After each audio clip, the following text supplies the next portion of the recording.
ابو امامہ رضی اللہ تعالی عنہ روایت کرتے ہیں کہ رسول اللہ صلی اللہ علیہ وسلم نے فرمایا علیکم بقیام اللیل فإنہ دأب الصالحین قبلکم وہو قربۃ لکم الی ربکم ومغفرۃ للسیئات ومنہاۃ عن الاثم۔ حضرت ابو امامہ رضی اللہ تعالی عنہ سے روایت ہے کہ رسول اللہ صلی اللہ علیہ وسلم نے فرمایا تہجد ضرور پڑھا کرو کیونکہ وہ تم سے پہلے صالحین کی روش ہے، یعنی یہ نماز صرف امت مسلمہ کے لیے نہیں بلکہ ہم سے پہلے دیگر امتوں کے جو نیک لوگ گزرے ہیں ان کی روش بھی یہی ہے، اور تمہارے لیے اپنے رب کے قرب کا وسیلہ ہے، یعنی تہجد وسیلہ ہے کس کا؟ اللہ کا قرب حاصل کرنے کا، اور گناہوں کے مٹنے کا ذریعہ ہے، اور مزید گناہوں سے بچنے کا سبب ہے، یعنی پچھلے گناہوں کے صاف ہونے کا ذریعہ۔ نمبر 3، مزید گناہوں سے بچنے کی طاقت انسان کو نصیب ہوتی ہے اس کے ذریعے، یعنی گناہوں سے روک بنتا ہے۔ یہ روایت جو ہے ابن خزیمہ کی ہے۔ حضرت ابو ہریرہ رضی اللہ تعالی عنہ روایت کرتے ہیں کہ رسول اللہ صلی اللہ علیہ وسلم نے فرمایا اس شخص پر اللہ کی رحمت ہو جو رات کو اٹھا، پھر نماز تہجد پڑھی، پھر اپنی بیوی کو جگایا، پھر اس نے نماز پڑھی، پھر اگر عورت غلبہ نیند کے باعث نہ جاگی تو اس کے منہ پہ پانی کے چھینٹے مارے، اور اس عورت پر بھی اللہ کی رحمت ہو جو رات کو اٹھی، نماز پڑھی، اپنے شوہر کو جگایا، پھر اس نے نماز پڑھی، پھر اگر شوہر نہ جاگا تو اس کے منہ پر پانی کے چھینٹے مارے۔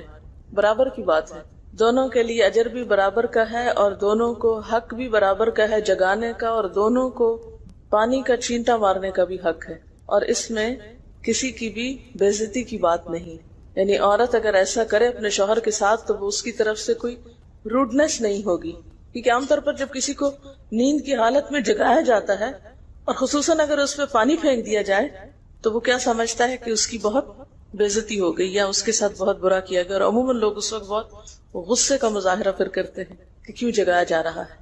حضرت ابو ہریرہ رضی اللہ تعالی عنہ کہتے ہیں کہ رسول اللہ صلی اللہ علیہ وسلم فرماتے تھے فرض نماز کے بعد سب نمازوں سے افضل تہجد کی نماز ہے، یعنی فرائض بہرحال افضل ہے اور نوافل میں سب سے افضل تہجد کی نماز۔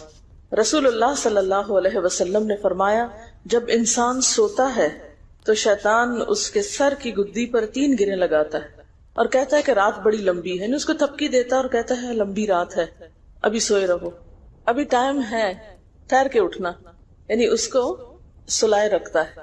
اگر وہ بیدار ہو کر اللہ کا ذکر کرے، یعنی آنکھ کھلے اور اللہ کا ذکر کو شروع کر دے تو ایک گرہ کھل جاتی، شیطان کے پھندے سے انسان آزاد ہونے لگتا ہے۔ اگر وضو کرے تو دوسری گرہ کھل جاتی، اگر نماز پڑھے تو تیسری گرہ کھل جاتی، اور وہ شادمان اور پاک نفس ہو کر صبح کرتا ہے۔ یعنی جو شخص صبح نماز کے وقت پر، تہجد کے وقت یا پھر کم از کم فجر کے وقت اٹھ جاتا ہے، اللہ کا ذکر کرتے ہوئے وضو کرے اور پھر نماز پڑھ لے، سورج نکلنے سے پہلے پہلے یہ کام کر لے تو وہ ایک مطمئن شخص کی طرح اٹھتا ہے، ورنہ اس کی صبح خبیث اور سست نفس کے ساتھ ہوتی۔ عام طور پر ہم اطمینان کی تلاش میں رہتے ہیں، سکون کی تلاش میں رہتے ہیں، اور یہ سوچتے ہیں کہ ہمیں ڈپریشن ہے یا ہمارے اندر ایک غم ہے، تو ہم اس کے اسباب نہیں جانتے کہ سبب کیا ہے۔ ان کے اسباب میں سے ایک بڑا سبب شیطان کی گرفت میں ہونا ہے، اور شیطان اپنی گرفت ویسے تو دن کے وقت بھی انسان پر رکھتا ہے، لیکن خصوصاً رات کے وقت جب انسان سو جاتا ہے تو وہ نہیں چاہتا کہ سوتا ہوا اٹھے انسان، اور اگر انسان ہمت کر کے اٹھ جاتا ہے، ذکر کرتا ہے، وضو کرتا ہے اور نماز پڑھ لیتا ہے تو یہیں سے اطمینان قلب کا آغاز ہو جاتا ہے، اس کی تسلی ہو جاتی۔ رسول اللہ صلی اللہ علیہ وسلم نے فرمایا اللہ تعالیٰ ہر رات آسمان دنیا پر نزول فرماتے ہیں، یعنی زمین سے سب سے قریبی آسمان پر۔ جب 1/3 رات باقی رہ جاتی ہے تو فرماتے ہیں ہے کوئی جو مجھے پکارے؟ اس وقت اللہ تعالیٰ بندوں کو پکارتے ہیں، ہے کوئی جو مجھے پکارے میں اس کی دعا قبول کروں؟ ہے کوئی جو مجھ سے مانگے میں اس کو دوں؟ ہے کوئی جو مجھ سے بخشش طلب کرے تو میں اس کو بخش دوں؟ گویا یہ وقت دعا کی قبولیت کا وقت ہے، انسان جو مانگے اس کو ملتا ہے، اور خصوصی طور پر بخشش کے طلب کرنے کا وقت ہے، جیسے قرآن پاک میں آتا ہے وَبِالْأَسْحَارِ هم یستغفرون وبالاسحار هم یستغفرون، اور سحری کے وقت وہ استغفار کرتے ہیں۔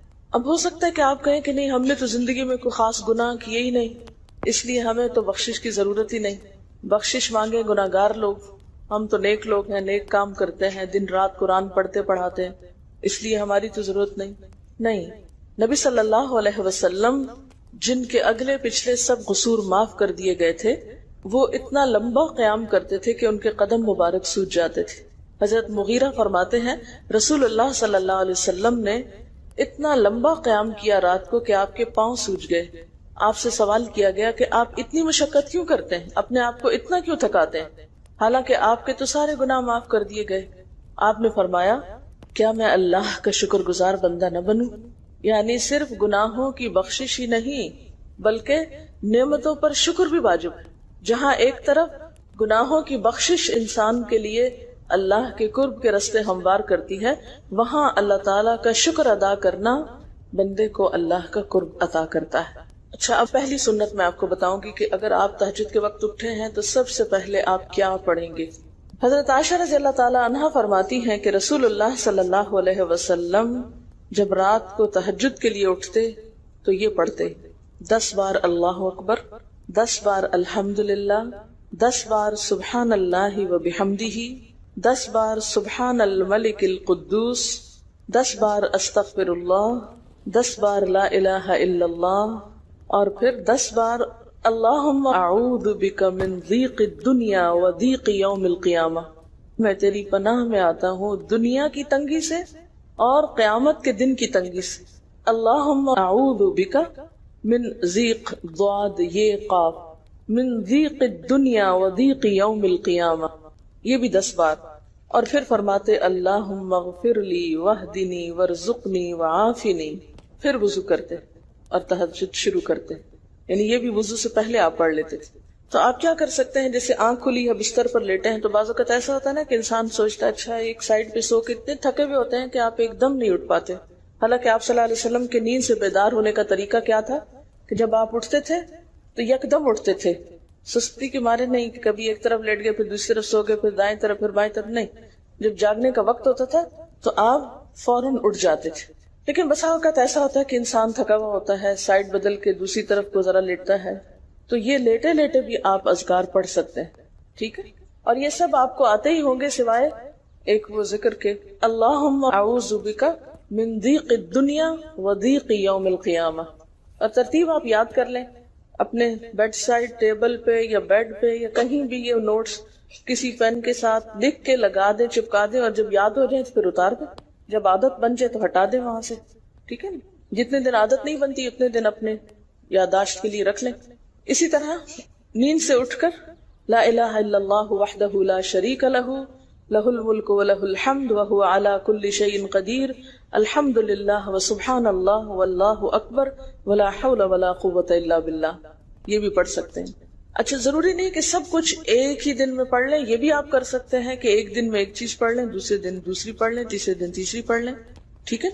اور اگر ساری ایک دن بھی پڑھنا چاہیں، دیکھیں وقت کی بات ہے نا، ہو سکتا ہے اس وقت عمر کے اس حصے میں آپ پہ بہت ذمہ داریاں ہوں، آپ یہ سب کچھ نہ پڑھ سکتے ہوں، لیکن زندگی کا ایک ایسا وقت بھی آتا ہے جب انسان بوڑھا ہو جاتا ہے، جب اس کے اوپر باقی ذمہ داریاں کم ہو جاتی ہیں، پھر نیند بھی کم ہو جاتی ہے، پھر زیادہ عبادت کا موقع ملتا ہے۔ تو ایسے میں جب انسان کے پاس عبادت کے لیے وقت اور موقع زیادہ ہو تو پھر یہ ساری چیزیں بھی پڑھ لیں، ٹھیک ہے نا؟ پھر اسی طرح یعنی یہ جو روایت ہے کہ جس میں آپ صلی اللہ علیہ وسلم نے فرمایا جو شخص نیند سے جاگے، اور یہ تہجد کے وقت ہی نہیں، اگر فجر کے لیے بھی آپ اٹھ رہے ہیں تو یہ دعا پڑھ سکتے ہیں، لا الہ الا اللہ وحدہ لا شریک لہ، اور پھر الحمدللہ وسبحان اللہ واللہ اکبر ولا حول ولا قوۃ الا باللہ، پھر کہے اللہم اغفر لی، پھر کیا پڑھے اللہم اغفر لی، یا کوئی اور دعا کرے تو قبول ہوگی، اور اگر وضو کر کے نماز پڑھے تو وہ بھی قبول کی جائے گی۔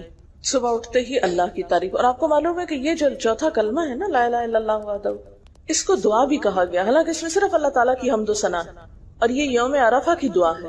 حدیث میں آتا ہے کہ مجھے اور مجھ سے پہلے انبیاء کو اس دن کی جو بہترین دعا سکھائی گئی یعنی یوم عرفہ کی دعا لا الہ الا اللہ وحدہ لا شریک لہ، حالانکہ اس میں مانگنے کی تو کوئی چیز ہی نہیں، صرف اللہ کی حمد و ثنا ہے. جیسے حضرت ایوب علیہ السلام نے کہا تھا انی مسنی الضر وانت ارحم الراحمین، مانگا کچھ نہیں، انت ارحم الراحمین، انت ارحم الراحمین. اللہ تعالیٰ کی تعریف کر کے اللہ تعالیٰ کے نام کے ساتھ اس کو اگر انسان پکار لیتا ہے تو یہ بھی اس کے لیے بہت کافی.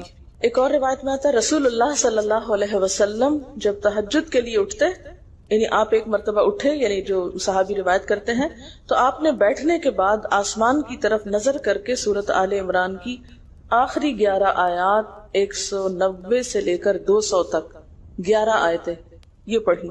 ان فی خلق السماوات سے لے کر بالکل آخر تک. یعنی ضروری نہیں کہ کھڑے ہو کر آپ آسمان کی طرف دیکھیں، آپ اٹھے ہیں، چارپائی پہ بیٹھے ہوئے ہیں، ابھی وضو کے لیے نہیں گئے، بیٹھ کے آسمان کی طرف دیکھ کے پڑھ کے پھر اٹھ سکتے ہیں. اب اس میں آپ دیکھیں نا کہ انسانی نفس کی بھی ایک رعایت ہو جاتی ہے. لیٹے لیٹے آپ نے ایک ذکر پڑھ لیا، بیٹھ کے آپ نے دوسرا پڑھ لیا، پھر آپ وضو کو چلے گئے، تو اس میں وہ جو ایک طبیعت کی کسل مندی ہوتی ہے وہ بھی ساتھ ساتھ اللہ کے ذکر سے دور ہوتی جاتی ہے، اور ایک سٹیپ کے بعد دوسرا سٹیپ لینا بھی آسان ہو جاتا ہے. اچھا، اس میں آپ دیکھیں حکمت کیا ہے کہ آپ صلی اللہ علیہ وسلم نے کیا فرمایا کہ آسمان کی طرف دیکھ کے پڑھا جائے تاکہ اچھی طرح آنکھیں کھل جائیں. تو زبانی یاد کرنے کا مطلب یہ نہیں کہ آپ آنکھیں بند کر کے سوئے سوئے پڑھیں، کیونکہ بعض اوقات ایسا ہوتا ہے نا آنکھ کھلتی ہے ذکر شروع کرتے ہیں اور پھر پتہ ہی نہیں چلتا اور ذکر آدھے میں رہ جاتا ہے اور سو چکے ہوتے ہیں. اور پھر اگر آپ کو زبانی یاد نہیں ہوگی نا، دیکھ کے پڑھیں گے تو وہ الماری کی طرف ہی دیکھتے رہیں گے، آسمان کی طرف نہیں دیکھ سکیں گے، تو پھر سنت پوری نہیں ہو سکے گی. اور اسی طرح حضرت ابن عباس روایت کرتے ہیں کہ جب رسول اللہ صلی اللہ علیہ وسلم رات کو تہجد کے لیے کھڑے ہوتے تو اللہ پر تکبیر تحریمہ کے بعد یہ دعا پڑھتے، اللہم لک الحمد انت قیم السماوات والارض ومن فیہن وَلَكَ الْحَمْدُ لَكَ مُلْكُ السَّمَاوَاتِ وَالْأَرْضِ وَمَنْ فِيهِنَّ وَلَكَ الْحَمْدُ أَنْتَ نُورُ السَّمَاوَاتِ وَالْأَرْضِ وَلَكَ الْحَمْدُ أَنْتَ مَلِكُ السَّمَاوَاتِ وَالْأَرْضِ وَلَكَ الْحَمْدُ أَنْتَ الْحَقُّ وَوَعْدُكَ الْحَقُّ وَلِقَاؤُكَ حَقٌّ وَقَوْلُكَ حَقٌّ وَالْجَنَّةُ حَقٌّ وَالنَّارُ حَقٌّ وَالنَّبِيُّونَ حَقٌّ وَمُحَمَّدٌ صلی اللہ علیہ وسلم حق وَالسَّاعَةُ حق. اللہم لک اسلمت وبک آمنت وعلیک توکلت والیک انبت وبک خاصمت والیک حاکمت فاغفر لی ما قدمت وما اخرت وما اسررت وما اعلنت انت المقدم وانت المؤخر لا الہ الا. الہی تیرے ہی لیے ہے ساری تعریف، زمین و آسمان اور جو کچھ ان میں ہے سب کو تو ہی قائم رکھنے والا ہے. تیرے ہی لیے ہے ساری تعریف، زمین و آسمان اور جو کچھ ان میں ہے اس سب کی بادشاہی تیرے ہی لیے ہے. تیرے ہی لیے ہے ساری تعریف، تو ہی روشن کرنے والا ہے زمین و آسمان کو، تیرے ہی لیے ہے ساری تعریف. تو ہی بادشاہ ہے زمین و آسمان کا، تیرے ہی لیے ہے ساری تعریف. تو حق ہے، تیرا وعدہ حق ہے، تیری ملاقات حق ہے، تیرا کلام حق ہے، جنت حق ہے، جہنم حق ہے، تمام انبیاء حق ہیں اور محمد صلی اللہ علیہ وسلم حق، قیامت حق ہے. الہی میں تیرے سامنے جھک گیا، میں صرف تیرے ساتھ ایمان لایا، میں نے صرف تجھی پر بھروسہ کیا، میں نے صرف تیری طرف رجوع کیا، صرف تیری ہی مدد سے دشمنوں سے جھگڑتا ہوں، میں نے صرف تجھے ہی اپنا حاکم مانا. سو تو میرے اگلے پچھلے اور ظاہر و پوشیدہ اور جنہیں تو مجھ سے زیادہ جانتا ہے سارے کے سارے گناہ معاف کر دے. تو ہی آگے کرنے والا ہے، تو ہی پیچھے ڈالنے والا ہے، تیرے سوا کوئی سچا معبود نہیں. یہ جو دعا استفتاح ہے تہجد کے وقت کی، یہ باہر نہیں نماز کے اندر پڑھنے کی دعا ہے. ہم دعا مانگتے اللہم اجعلنی لک ذکارا لک شکرا. ان دعاؤں کے پڑھے بغیر ذکار کیسے بن سکتے ہیں؟ ذکار کا صیغہ تو فعال کے اوپر ہے نا، بہت زیادہ ذکر کرنے والا. والذاکرین اللہ کثیرا والذاکرات. تو ذاکرات کیسے بن سکتے ہیں جب تک کہ یہ دعائیں زبانی نہ آتی ہوں اور اپنے وقت پر نہ پڑھی جاتی. ویسے بھی ذکر بہت اچھی چیز ہے، لیکن جو مسنون ذکر ہے اور جو نبی صلی اللہ علیہ وسلم کے طریقے کے مطابق ہے، جو اطمینان قلب اور خوشی اس وقت اس کام کو اس طریقے پہ کر کے نصیب ہوتی ہے، وہ اس کے علاوہ نہیں ہوتی. اگرچہ اس سے خوشی ہوتی ہے لیکن اس طرح کی نہیں نصیب ہوتی، اس طرح کا اطمینان نہیں ہوتا. آپ تجربہ کر کے دیکھ لیں، سنت کے مطابق زندگی گزارنا اور اپنی مرضی کے مطابق زندگی گزارنا، یہ دو مختلف لائف سٹائلز ہیں، دو مختلف طریقہ ہے زندگی ہیں. دونوں کا امپیکٹ فرق ہوتا ہے، اثرات فرق ہوتے ہیں. اور یہ نہیں کہ یہ کوئی بہت مشکل عمل ہے، بہت مشکل کوئی نہیں ہے، ہم کر سکتے ہیں، لیکن بات یہ ہے کہ ہم کرنے کی کوشش کریں، ارادہ تو کریں۔ پہلے تو آپ اپنے آپ سے یہ پوچھیں ارادہ بھی کیا کہ نہیں، کیونکہ اگر ارادہ ہو گیا نا تو کام بھی ہو جائے گا۔ مشکل یہ ہے کہ ہم جب کوئی ایسا کام سنتے ہیں تو پھر سوچتے نہیں ہمارا تو حالات اتنے کٹھن ہیں کہ یہ عمل ہمارے لیے نہیں، ویسے بھی نفل ہے، کوئی بات نہیں، نہ بھی ہو سکا تو کیا ہے، یہی کہہ کے ہم چھوڑ دیتے ہیں چیزوں کو کہ نہیں۔ لیکن میں سمجھتی ہوں کہ جو عمر آپ بچیوں کی خاص طور پر اس وقت ہے، اس عمر کو غنیمت سمجھے، اور اس میں آپ نے جو کچھ اب یاد کر لیا، عادت ڈال لی، وہ اگلی زندگی میں شدید مصروفیت کے باوجود بالکل عادت ثانیہ ہو جائے گی، ایک روٹین ہو جائے گی، اور آپ کو مشکل نہیں ہوگی۔ لیکن اگر اب نہیں عادتیں ڈالی، کل کو یا نئے سرے سے عادت ڈالنا بہت مشکل ہوگا۔ سنت مشکل نہیں ہے، صرف یہ ہے کہ ارادے، نیت اور پھر کوشش کی ضرورت۔ کر لیں گے تو ہو بھی جائے گا، آخر کرنے والے کرتے ہیں، لیکن جب پہلے ہی سے سوچ لیتے نہیں بڑا مشکل، وہ تو اللہ والے کرتے ہیں، اور وہ تو نیک لوگوں کا کام ہے، ہم تو نہ اللہ والے ہیں اور نہ ہی نیک ہیں، تو کیوں نہیں ہے، ہو جائے۔ اب آپ صلی اللہ علیہ وسلم کے تہجد کی کیفیت کیا تھی؟ حضرت ابو ذر کہتے ہیں کہ رسول اللہ صلی اللہ علیہ وسلم نے تہجد میں اتنا قیام کیا کہ اس ایک آیت کو پڑھتے پڑھتے صبح کر دی، ایک آیت پڑھتے پڑھتے صبح کر دی۔ کون سی آیت تھی وہ؟ ان تعذبہم فانہم عبادک وان تغفر لہم فانک انت العزیز الحکیم۔ ایک آیت کو اتنی دفعہ پڑھا، اور پڑھتے رہے اور پڑھتے رہے اور پڑھتے رہے، اسی میں صبح ہو گئی۔ تو طویل قیام جو ہے ضروری نہیں کہ وہ صرف کس وقت ہو، کوئی لمبی سورت پڑھ گئی، چھوٹی سورت بھی ہو سکتی ہے، لیکن روح کے ساتھ، شعور کے ساتھ اگر آپ دوہرا کے بھی پڑھیں۔ مثال کے طور پہ آپ نے کوئی سورت یاد کر لی ہے اور آپ پڑھنے کھڑے ہوئے ہیں اور آپ کو صحیح طرح آتی نہیں ہے، یا آتی ہے تو اتنی تیز نہیں آتی، بہت رٹی ہوئی نہیں ہے، تو کوئی بات نہیں، ایک ایک آیت کو 2 دفعہ 3 دفعہ بھی آپ اس کو پڑھ سکتے ہیں، اور اس طرح بھی پڑھ کے لمبا کر سکتے ہیں۔ یعنی طویل قیام صرف زیادہ قرات سے ہی نہیں، مختلف طریقوں سے ہو سکتا ہے۔ یہ آیت ہے سورۃ المائدہ کی 118 نمبر آیت ہے۔ اگر تو انہیں عذاب دے تو وہ تیرے بندے ہیں، اور اگر تو انہیں معاف کر دے تو یقیناً تو غالب اور حکمت والا ہے۔ حضرت حذیفہ رضی اللہ تعالی عنہ نے نبی صلی اللہ علیہ وسلم کو تہجد پڑھتے دیکھا۔ وہ کہتے ہیں سورۃ فاتحہ کے بعد آپ نے سورۃ بقرہ پڑھی، پھر رکوع کیا۔ آپ کا رکوع آپ کے قیام کی مانند تھا۔ ہماری تو کمر نہ ٹوٹ جائے، کر کے تو ذرا دیکھیں۔ میں نے زندگی میں پہلی دفعہ رمضان میں طویل رکوع اور سجدے کا موقع ملا، اس سے پہلے تو اس طرح کا سچ پوچھے کانسیپٹ بھی کوئی نہیں تھا، کیونکہ بہت سی چیزیں جب ہم پڑھتے ہیں تو ہم کہتے ہیں ہاں یہ نبی صلی اللہ علیہ وسلم کے لیے ہیں، یہ تو آپ کی شان ہے اور آپ کا مقام ہے، ہم تو عام کمزور بندے ہیں۔ اصل میں ہم کمزور کیوں ہیں؟ اس لیے کہ ہم نے اپنی انرجیز بیکار باتوں میں بہت لگا رکھی، بیکار غم پالے ہوئے ہیں، بیکار مشغلے ہیں، بیکار گفتگویں ہیں۔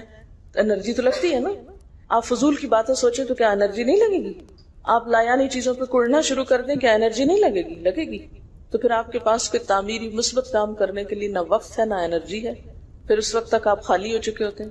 رات کو دیر تک آپ اگر فضول گپ شپ کرتے رہے تو صبح اٹھے گا کون، اور پھر صبح پڑھے گا کون، اور اگر پڑھے بھی تو کیا پڑھے اس میں؟ کبھی آپ نے سوچا کہ احادیث کی یہ جو کتابیں ہیں، یہ ساری کی ساری صرف آپ کی گفتگو نہیں، آپ کے عمل کا بھی احاطہ کیے ہوئے ہیں، اور ٹوٹل آپ کی گفتگو یہی ہے۔ اور اگر ہم اپنی گفتگو کو دیکھیں اور ہماری باتوں کی کوئی کتاب تیار ہو، نبی صلی اللہ علیہ وسلم کی عظمت کو پہچانیں، ہم اپنی گفتگو کا جائزہ لیں۔ اگر ہماری گفتگو بھی ریکارڈ ہو کر لوگوں کے پاس جانے لگے، لوگوں تک پہنچنے لگے، ہم عملی نمونہ کیوں نہیں لوگوں کے لیے؟ ہمیں دیکھ کر لوگوں کے عمل کیوں نہیں بدلتے؟ ہماری بات لوگوں پر اثر کیوں نہیں کرتی؟ کبھی سوچا ہم نے؟ صرف اپنی گفتگو کے آئینے میں ہی اپنے آپ کو پہچان لیں کہ ہم کہاں ہیں، کون ہیں، کہاں کھڑے ہیں، لوگوں کے بیچ میں کیا باتیں کرتے ہیں، لوگوں کے پیٹھ پیچھے کیا باتیں کرتے ہیں، کہاں کس حال میں کیا کر رہے ہوتے ہیں۔ ہر شخص اپنے آپ کو خود پہچان سکتا ہے۔ کیا واقعی ہم اس لائق ہیں کہ کوئی ہم سے کچھ سیکھے؟ صرف اپنی گفتگو کے آئینے میں خود کو پہچانے۔ بعض اوقات کتنا بیکار بولتے ہیں، کتنا بے مقصد بولتے ہیں، کتنا ضرورت سے زائد بولتے ہیں۔ اس کا یہ مطلب نہیں کہ مصنوعی خاموشی اپنے اوپر مسلط کر لیں، کیونکہ پھر ہم دوسری ایکسٹریم پہ نکل جاتے ہیں، لیکن بامقصد گفتگو کتنی ہے ہماری باتوں میں جو واقعی فائدہ مند ہو، تو پھر ذرا روک بھی لیا کریں نا اپنے آپ کو۔ اپنے ساتھ خود ہی محنت کریں گے تو بات بنے گی، سوچیں تو، احساس تو کریں، جب کریں گے تو انشاءاللہ کامیابی بھی ہوگی۔ لیکن پہلی بات تو یہ نا کہ ہم جو کچھ کرتے ہیں نہ اس کا حساب کرتے ہیں، نہ اس کے بارے میں سوچتے ہیں کہ ہم کر کیا رہے ہیں۔ ہمیں نیکی نہ کرنے کا موقع یا ہمارے نیکی نہ کرنے کا ایک سبب اور ایک بڑی وجہ ہماری انرجیز کا بیکار چیزوں میں استعمال ہونا ہے، فضول کی سیاست میں ملوث ہونا ہے، اپنی ذمہ داریوں کا ہمیں ہوش نہیں ہوتا، دوسروں کے کاموں میں مداخلت خوب سوچتی، خود کیا کر رہے ہیں اس کا کچھ پتہ نہیں، دوسرے کیا کر رہے ہیں اس سے بہت دلچسپی، یا کیا نہیں کر رہے۔ بہت سے لوگ، بہت سی خواتین کمر درد کی شکایت کرتے ہیں، اور اس کی ایک بڑی وجہ نمبر 1 رکوع کا صحیح پوزیشن پہ نہ ہونا ہے، اور نمبر 2 اس پوزیشن پہ کوئی ایکسرسائز نہیں ہماری ہوتی۔ یہ بتا رہی ہے کہ کسی کی کمر میں درد تھا اور ٹھیک نہیں ہوتا تھا کسی چیز سے، تو ڈاکٹر نے ان کو یہ مشورہ کیا کہ طویل رکوع اور طویل سجدے کریں، بیسٹ ایکسرسائز ہے، کر کے تو دیکھیں۔ اور اس میں آپ دیکھیں کہ صحیح پوزیشن پہ لائیں، بالکل اسٹریٹ رکھیں گردن اور کمر کو، پیٹھ اور گردن ایک لائن میں آنی چاہیے۔ بہت سے لوگ یوں ٹیڑھی کرتے ہیں، یوں کر کے بس کرتے ہیں، یہ غلط پوزیشن، اس سے تو اور بیمار ہو سکتے ہیں۔ کئی لوگ سر پھینک دیتے ہیں نیچے کو، یہ بھی غلط پوزیشن ہے، اس سے بھی کام خراب ہوتا ہے۔ اگر آپ صحیح پوزیشن پہ رکوع لمبا کریں تو یقینی طور پہ کمر درد کا علاج ہے۔ پٹھے مضبوط ہوتے ہیں نا کمر کے، آپ اس کو روک کے رکھے ہوتے ہیں ایک سیدھی لائن میں۔ 2 فیٹ کے درمیان کا فاصلہ بھی بہت معتدل رکھے، نہ تو بہت قریب رکھے اور نہ بہت کھلا رکھے، بالکل معتدل، جس میں آپ آرام سے سکون سے کھڑے ہو سکیں اور آپ کا بیلنس قائم رہے۔ بیلنس کو قائم کرنا بے حد ضروری، ٹھیک ہے۔